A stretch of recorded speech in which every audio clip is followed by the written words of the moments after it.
Henderson polling No, district. Yeah, well, you know how we are in Fredericksburg. You know. but you And see, that's a huge polling so, site. Yes, it was. but I was there the night, and Tuesday night, because we waited until the wee hours of Wednesday morning until Mr. Mapp and Mr. Potter came. And that speech he gave, you felt it, you believed it, and you can't help but say, a better day is dawning. I say, wait, expectations, because he has, if you hear him, he has set the expectations high in terms of what he plans to do, but he doesn't plan to do it by himself. He plans to do it with his lieutenant governor and each of us. Because he tells us up front, it's going to be hard going from first. It's going to be painful, it may be uncomfortable. But when building does occur, it's uncomfortable. When it dig up the soil, you're a little bit apprehensive. Do I really want to go down this road? And then when you start to spend the money, you say, oh, do I have enough money?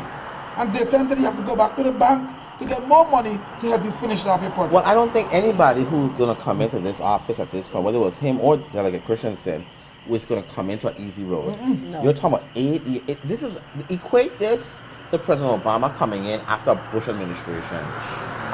You're coming in you don't know what you're going to meet. Because Correct. he is he is governor-elect, but he hasn't seen everything yet. Right. I mean, you're going to get to that point as you start to transition. So you don't know what you're going to get when you go in there, and it's like 8 years of a mess. Correct. And 8 how years deep of a mess. a very deep mess. Yes. And then you have a myriad of issues coming all at you at once. And if you think about it, some of the chief voices in this particular administration have already left. Which is very Yeah, interesting. and they have left. You have the finance commissioner who's gone. DPNR commissioner has Personnel. gone. DPNR commissioner, personnel. Who else? Going to be leaving. That's all I can remember. And then, but the education commissioner left last year. Well, she left the second year she was here. Yeah. Okay. So Okay. Yeah. that don't count. Yeah, her body was here. Okay, but- I don't know where her brain No was. problem. But so But yeah, she officially left Okay. But last year. so you do see the transition may even be difficult right now. Not Just made, next- will be, because he has to overcome this whole culture that was created where under which I call it Trujillo administration. He has created this Well, for those who know who Trujillo is, explain to them who Trujillo is.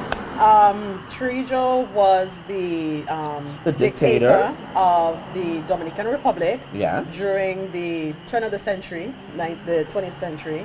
And under his regime, anybody who spoke out against him or did not Or were agree black. with, right, Or Haitian. right, Were murdered. exactly, and you toe the line or you lost that toe, and the rest of your body, plain and simple. So, and The that's Farming of Bones by Yes. Edwidge Danticat. Go read that book. yes, and Very, that is, very interesting book to read. and that is exactly how this governor ran this government.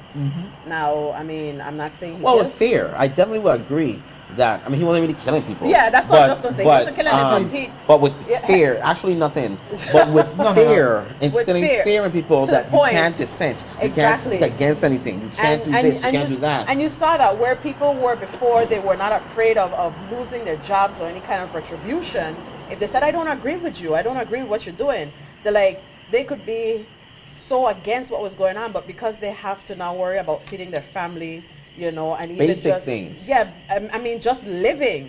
It's like you swallowing the venom So in order to survive. So basically, you're saying literally he wasn't killing you, but figuratively, he was definitely killing you. Yes. Because he was Definitely trying the to spirits. amputate the spirit and also trying to harm you professionally. So definitely he did try And to. a lot of people harm professionally. Yeah. Yes, So he went and to after. created this culture again of rats, basically. Crap? I see you doing something, Oh, rat I and can go crap. rat on you to make sure that my position is safe. Secure. Exactly, and I don't care what happened to you so long as I know that my back is covered. This was a whole CYA administration totally. Correct. So it's going to be very, very difficult.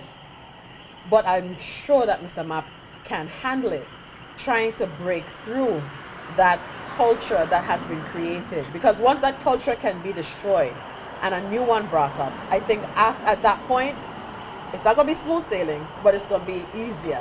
So what you're saying to me, I'm hearing that he asked he also needs a psychologist and a cultural anthropologist and staff. No, if you think about it, I'm being serious. So psychologist? No, a psychologist. No, because you're thinking he's going to have to create a new culture, Yes. a new order of doing business. And you do know have what, to though? understand But I people are think going to it's already started. I think it's starting already, and I think that people generally know right from wrong, and some people do things just to get along. Yes. And I think once you have a trajectory or a leader that wants to do the right thing, you kind of fall in line.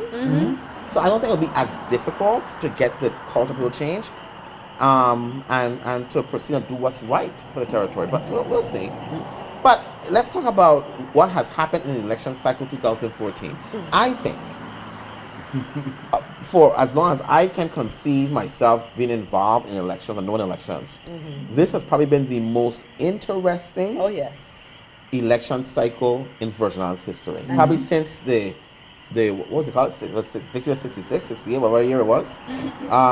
Since that time when things were really heavy. I think this one here, the challenges that have come up with our election reform, the fact that the Supreme Court has clearly earned its keep Oh, yes. in having to correct all these simple issues that I And do agree. I mean, it's amazing. The Superior Court was 0 for 4. They're 0 for 4. 4 major challenges, right? Yeah. Yes. Right? Yeah. No, 3. No, you're right. 4 4. major challenges, and they've lost all 4. And the District Court, of course, had 1. That they had And, no business and being they in. also lost. No, that one was with Kofeld. And the Third Circuit, of course, Oh, okay. reversed the But District but Court. Right, but but I they was told you one talking for when they went Chucky. back. Yeah. You know, They went to the one interfere for with the one Chucky with Chucky too. as well. So that's Yeah, why but I we said dealt with that that, though. That was cleared up. Hey, Yeah. we dealt with Oh, that. yeah, we dealt with that. Yeah. Yes, that's called Brian 2. On your opinions. What is amazing is that yesterday the Supreme Court issued its latest opinion, reversing the Superior Court of the Virgin Islands again, and ordering and remanding it back for them to deal with the issue of the residency of Basil Anthony. Now, I want the record to once again reflect that I have always maintained from this summer that they had residency is not an easy issue. It's not a simple issue, Right. and that it should be fully litigated. And whatever the courts after or whatever evidence comes out, if they found that he was eligible, then he's eligible. If they find that he was ineligible, then he's ineligible. But you can't hide behind, sorry, you missed 5 days, so you can't do anything. You can't do that. And so you have to litigate this issue. And the Supreme Court said yesterday that 5-day thing is not the sole exclusive way to challenge somebody's eligibility. You have at least 3 other ways, 4 other ways for you to do so. And he challenged it that way. And so we're remanding it back. Now what they did, incidentally, and it's going to be put back on the Superior Court, is they said the issue is not moot because the election has not been certified. Oh, okay. And so when the election is certified, then the court can decide if they want to that the issue is moot. I don't think that the court should find that it's moot. I think that this could reoccur, maybe not necessarily with him, but it gives you the ability to set a foundation so everybody is clear as to how this works Correct. with your residency for the future. And they should rule. But On it. let's be. Let's I don't look think at it'll the honest- happen. Yeah, that's what I was just gonna say. But Especially I looking think at they how lazy they've been with trying cases. They have been lazy, basically. They're looking for the easy way out, and it hasn't even been the correct way. Because at each step they took a gross misstep, and then the Supreme Court had to go and reverse. So you're wondering, as an attorney said, if they really do understand the tenets of basic elementary law. Okay, you may be saying that, but what about the Board of Election? Doesn't it also start there? Well, they were rogue from the start. Yeah. I mean, they're not legal scholars. And so they do what they want to get what they Though want. I think the now, Joint But Board what about the Chairman Attorney might disagree General? with you with that. he is not a legal well. Who? Attorney Okay, General? Thank you. Who? No. Well, we know he ain't a legal scholar. But no, we're talking about Wellington. Okay. He's rogue. But he technically just he's does not, his whatever he but wants he's not to even do. attorney to the board. He's just a board member. He's just a board member, but who happens to be a lawyer. Exactly. So he should know And better. you should know better. Okay. Yes. But he's not the only one. There are other board Board members who are members, lawyers. Yes. But they could have looked at it and interpreted it their own way. But in some of those cases, they weren't even interpreting anything. They were just deciding. Yes. And in others, they made decisions that, didn't seem, and of course, everybody hides behind the Attorney General's advice. No, but see, what's my concern is that But let's hold a thought. So you can talk about it when we get back from the break. We'll be back in a moment. Back in a moment.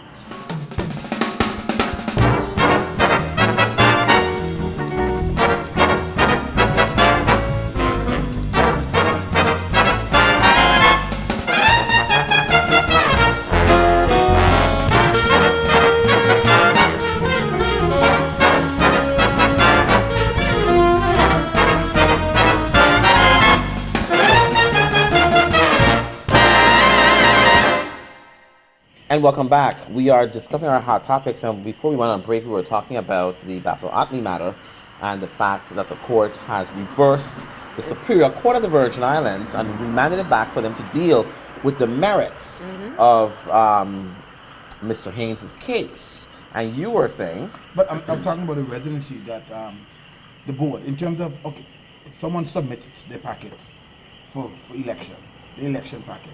Shouldn't there be some scrutiny beyond just looking at the application and then saying, and then stamping yeah, it? but do remember though that each candidate signs an oath and or an affirmation that what they're saying is accurate and true or whatever. And so, And you should as a take them at supervisor, their you word. take them at their word. They're signing a formal document that's an affidavit that has the full force of law, that you could be charged with perjury if you lie. But see, what made this case odd, not odd, but what made it odd that the Superior Court would have taken the stance that it did is that if information comes to light later, they were trying to argue or say that you're not allowed to challenge anything because your time to do it was the 5-day period. But what if you never knew? What if you discovered it later? And what the Supreme Court said is, at least until the ballots are printed, the supervisor of elections can continue to vet any candidate that's there. And they didn't do it. And so, in my view, and this is why it's important, when Melito Smith filed his claim in July, Correct. claiming eligibility, that was an opportunity for Ms. Fox at that time to say, well, let me go back and look. Show me what it is that you have. Because you didn't have to do a 412 challenge. Right. And she could have now, in other words, what he was saying is, I now have information that I didn't have before that says to me that he may not be a resident or eligible to run under the Virgin County Act. And she should have then have an investigation into that. She did nothing about it. Everybody laughed at him. Remember, we had Basil and Donna on the show, and they were calling, oh, it's frivolous, and they laughed at him, and But come to find out that he wasn't as frivolous as one would have thought, and nobody did the work. And this could have been dealt with a long time ago, at least in July, And that before is- the primary. Correct. And that is chapter 2 of How to Lose an Election right there. We're keeping tabs. Because I'm so serious. Because anybody else who runs for anything in the future, like I said, you can look at, and I mean, it's you know what, ridiculous though? how amazing the For ends me are. personally, I just did not like the last 2 weeks of the election, meaning between the general election and the runoff. I felt that as a voter, if you wanted my vote, I needed for you to tell me what about you makes me want to vote for you. All I heard was all the reasons why I shouldn't vote for that for Mr. person, Mapp. right? Correct. But not only that, but you're telling me the same stories that we heard in 2006, that we heard in 2010. He called people beggars, but I don't ever remember that. Nope. And I don't understand what he said to be in the context of that. But whatever. All these other things that you were talking about were all things that were brought up in the 2006 election. So, I mean, you didn't come to me with nothing new. And what I think was masterful in the MAP campaign is they were able to make the delegate the incumbent in an election that she really wasn't the incumbent. She wasn't governor Correct. before. I mean, she wasn't seeking re-election. Right. She was coming. In fact, there were no incumbents in the gubernatorial election.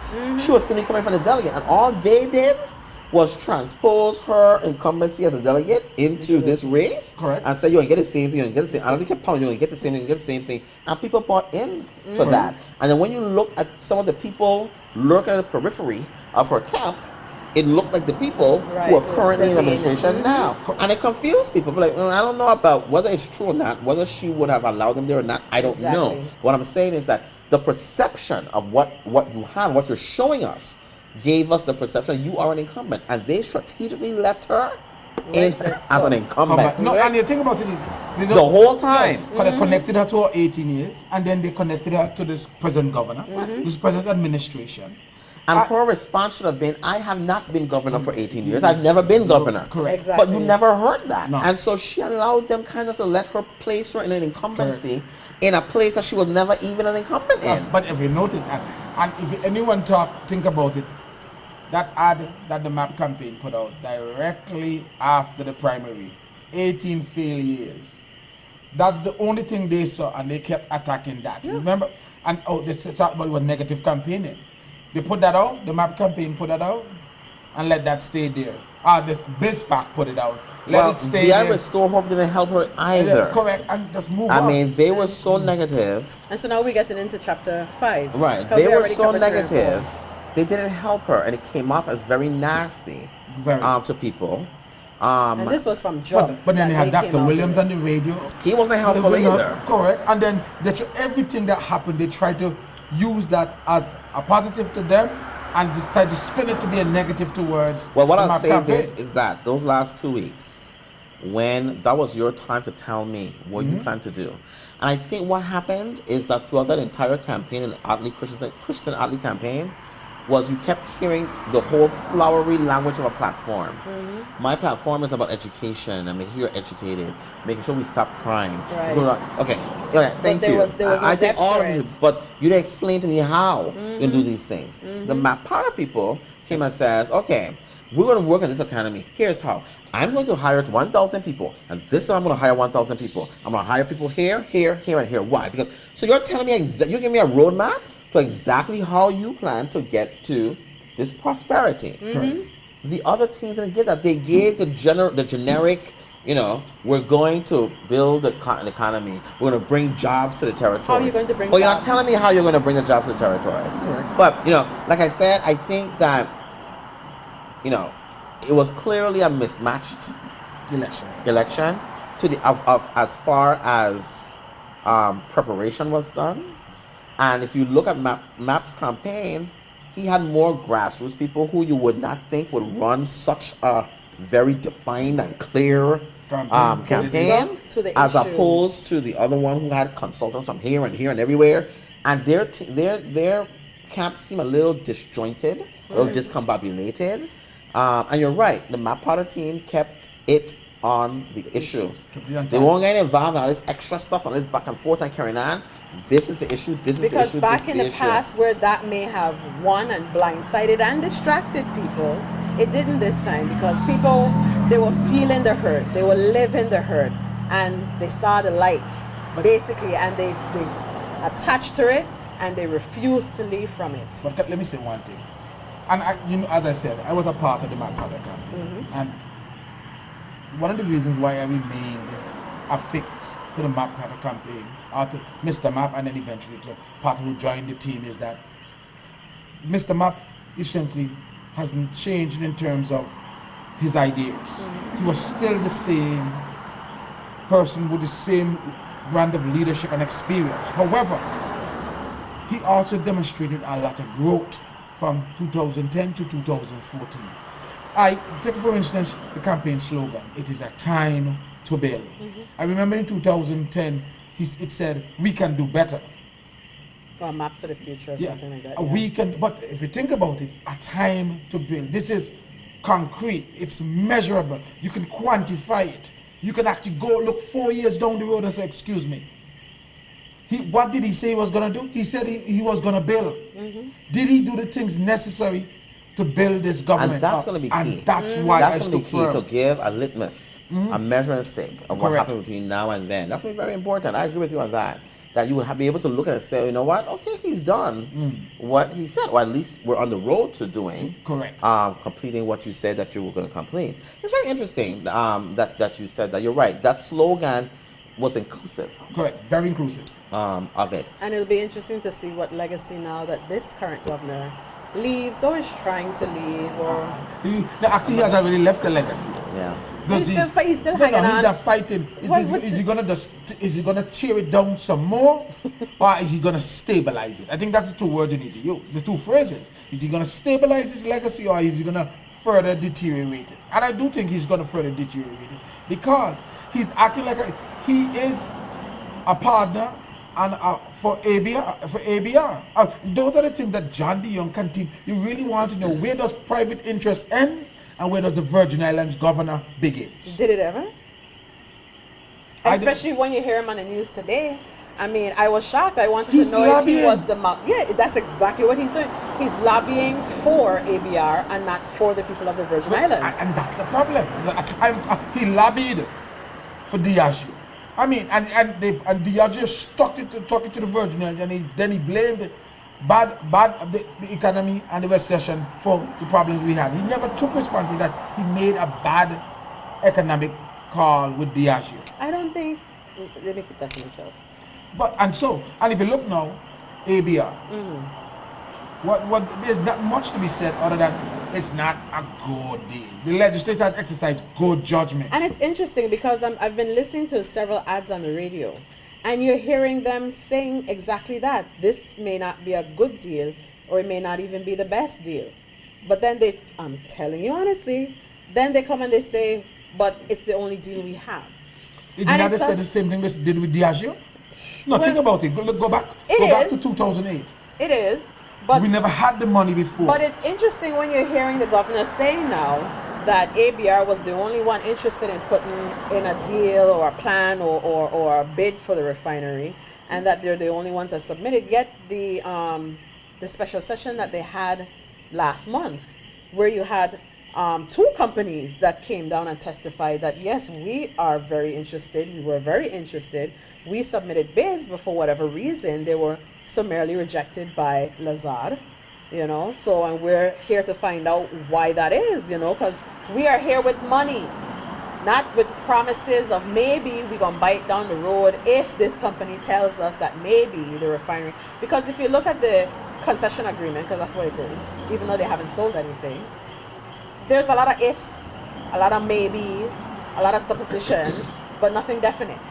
You know, even the jobs, the so-called 500 jobs that they're supposed to be bringing that's full time, when you go and you break that down, that's really only 375 jobs that are supposedly guaranteed to what they define to be a U.S. Virgin Islands citizen.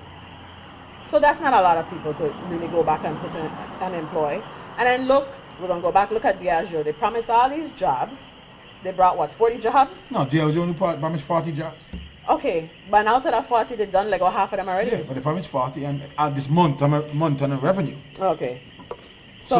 But that's where we stand at a crossroads here in terms of this present governor and this agreement that's before the legislature, which we have to be mindful about, because this governor has spent time lobbying and he deliberately lobbied, and his lobby start directly after the deal came out, where he had a meeting with the teachers union again, trying to curry favor, say, oh, down the road, this may be a possibility to give you your retroactive pay and give you increased wages. Again, he's mama guying the people, and that's what he does. And I'm not buying into ABR. But other than steel workers, how many other unions have jumped on the young I don't know. Because I know steel workers is backing it. No, but Why, again, I but don't because know, but- do you know why? Again, self-interest. Of course. Because a heavy portion of the steel workers union are workers that are at Hovensa. The president was work at Hovensa. Correct. Okay. So again, self-interest and self-preservation. Who negotiated a bad CBA? I'm sorry, but you know, I'm upset with the CBA that he honestly, negotiated. because we do know they negotiated a bad deal that precipitated what took place in 2012. It was already there. But the thing about it is, look closely at Governor Dion, look closely at the ABR. It is indicative to the first deal this governor made. And he's ending his term how he began his term, by force feeding the people a on deal. the bully pulpit. Yes, which should not be. The legislature need to stand their ground. They need to stand firm. And we, as Virgin Islanders, we need not to be blackmailed. Have we dealt with worse days before, when we didn't have any gasoline and we didn't have Hugo? I made 25 years ago. Let's Hovensa College Bluff. Let's see. Can we move on? Yes, we can. Gas prices may be a little higher, We don't deal with that but we now. can then deal with Hovensa and then deal with Hovensa in the court and take what belongs to us. Someone even talked about the submerged lands. Have we been charging them fees for the submerged lands? I think there's a portion in there where they're not even paying for a portion No, of it. but have we charged Hovensa No. for submerged? So 40 plus years retroactive? How big a bill that can be? But isn't that, and then you have the whole 200 million tax Hey. issue that Hovenza is claiming. They can claim. that the government owes them. You know, and I think the thing that what's missing people is that you keep hearing these 40 million and 50 million being thrown around. And when you go and you check it all out, you see that really and truly what this is Hovenza shifting their obligations and their liabilities to a company that doesn't really have the money, and then maybe all these extra millions that they're supposed to pay us would somehow evaporate and disappear, and we get nothing. But you know the irony in this situation? August 2013, when the first concession agreement came, and the legislature voted it down the first time, what do they think would have happened by making the concession a few weeks later and voting it up? We should have stood firmly in August 2013 and September 2013, and we would not be at this crossroads. We would not be getting what we are getting right now. And we have consistently been forced into these agreements out of fear. Hovenza and our governor. And that's one thing John de Jong has done good. He has definitely been all about fear. Making sure the people be afraid of, oh, how are we going to survive? We can survive. And the legislators must make sure they stand their ground and say, yes, we will. And they need to provide leadership on this matter. Yes. They need not waver. And they need to be out on the airwaves right now, dealing with, just like how the government is out on the airwaves saying, we are not voting this up. We will stand firm. This is not a good deal. And let Hovenza do what it may. Because we are going to be here long after Hovenza. Let's talk about that, the legislature that's coming in, the 31st legislature. What do you feel about the 31st legislature coming in?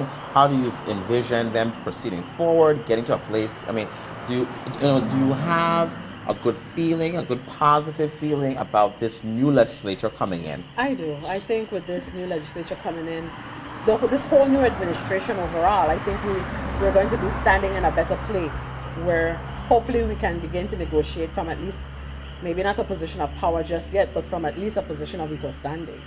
Because I saw that has been announced. Senator Neville James, who's returning, Yes. will be Senate President. You have Senator Millen Young is Vice President, and Senator Sanis is the Majority Leader. Correct. And so, that's some, I would like to know I would like to see what Senator James' agenda is as president and what bills he's going to help advance. I do understand he's a Democrat, but he also talks about being for St. Croix all the time. And the thing about it is, I have put this forth on this show that a strong St. Croix means a strong Virgin Island. As St. Croix goes, so does the Virgin Islands. Can he convince his majority, his 11-member majority, not his St. Croix majority members, but his 11-member majority, that the issues that he's going to be pushing and his other St. Croix colleagues are going to be pushing is for the best interest of the Virgin Islands? And to me, I think he can. that is going to tell a lot in terms of the kind of president Senator James is. And we will be able to say, okay, his legislative agenda has been one that has been beneficial to the Virgin Islands, not just to St. Croix. So I'd like to see that. And I'm going to tell you straight out, I am glad that there's some members out of the 30th legislature that either bowed out before or was not re-elected, because truthfully, they did not need to be there. I'm going to say, good riddance to Judy Fricks. Yes. I'm going to say it here.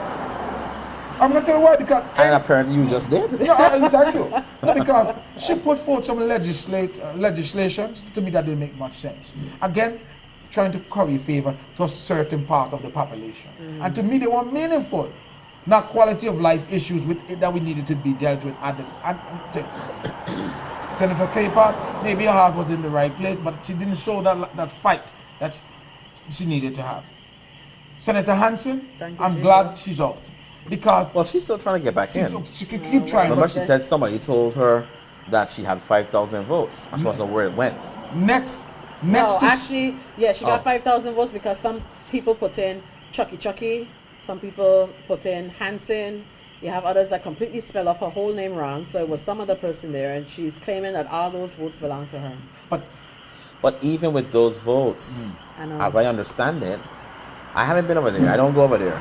But as I understand it, even if you, and I think for some of them, they did give her credit. That's why she got to 2089. Excuse me, that you're not going to get, I mean, you're 2,700 votes behind the number 7 person. Right. But my thing about it, I mean, what was the point of having Recount? a recount for that? Ego. And I understood that only candidates can request recount. Write-in people can't get recounts or mandate recounts. I could be wrong. I'll look it up again. But That's my what understanding it's was that candidate, if you were an official candidate, means you got all your stuff in on time, you were in a Right. ballot, you were a candidate, then you can request recounts. If you're a write-in, and some people just writing your name, Take away good.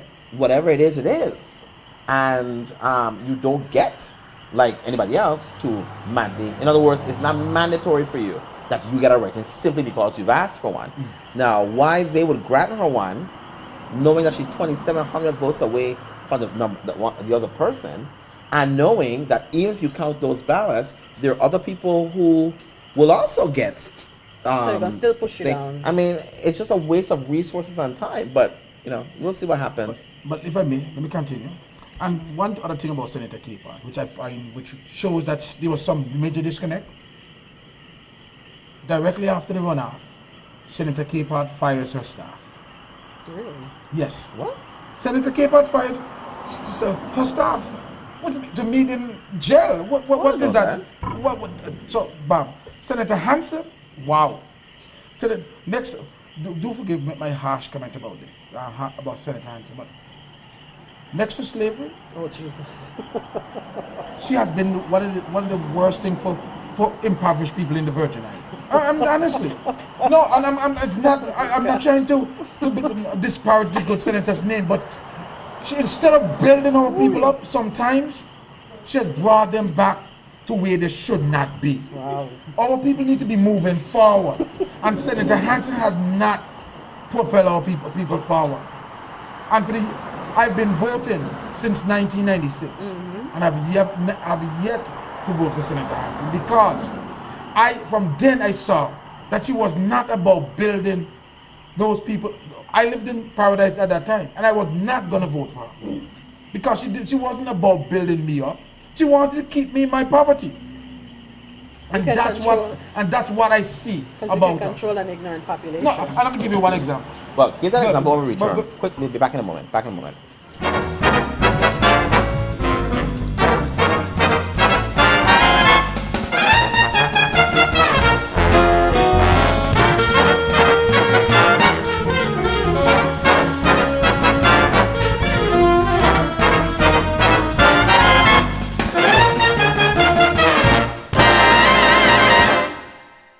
And welcome back to VI Voices. We were discussing, Senator Hansen.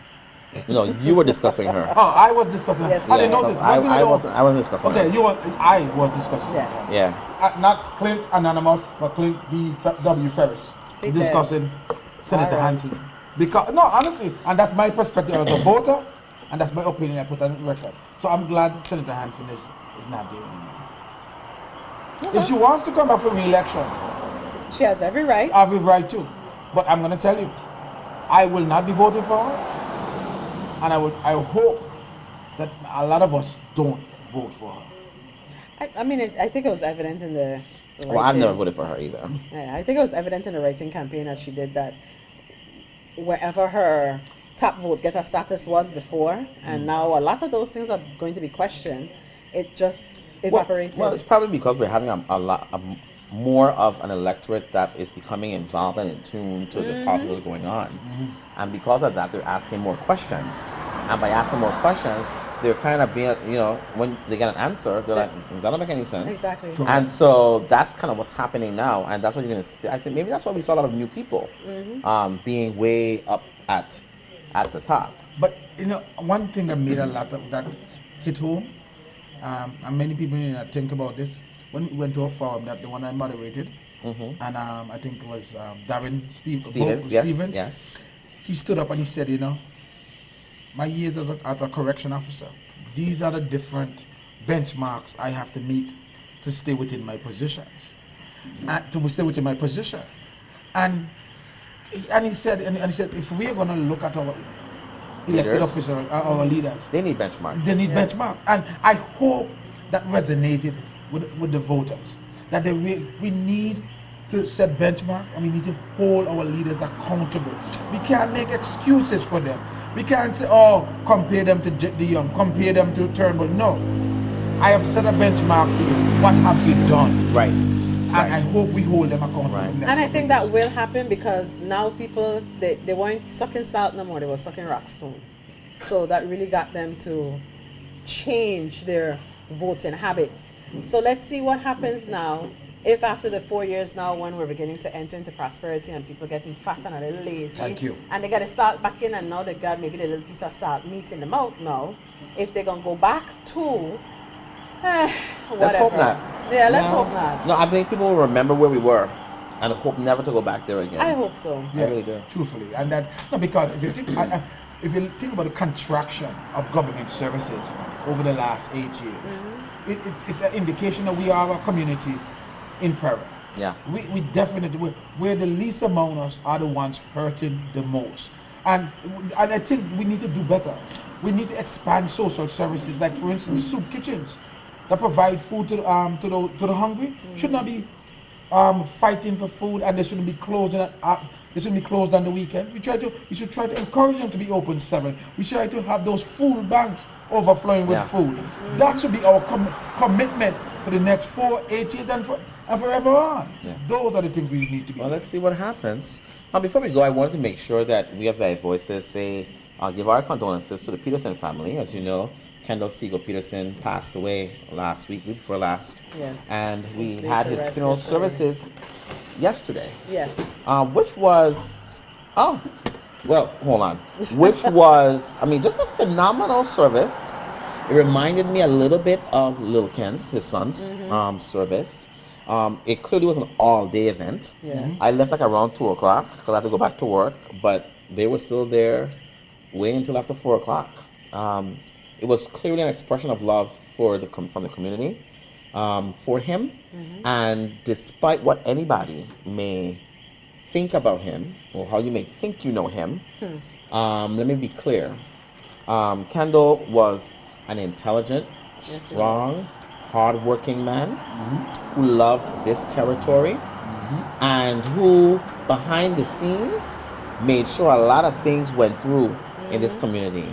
A lot of the rash of crime that you saw going on and things, it would be a lot worse if he didn't intervene to stop a lot of the things that were going on in this community. Don't let anybody fool you.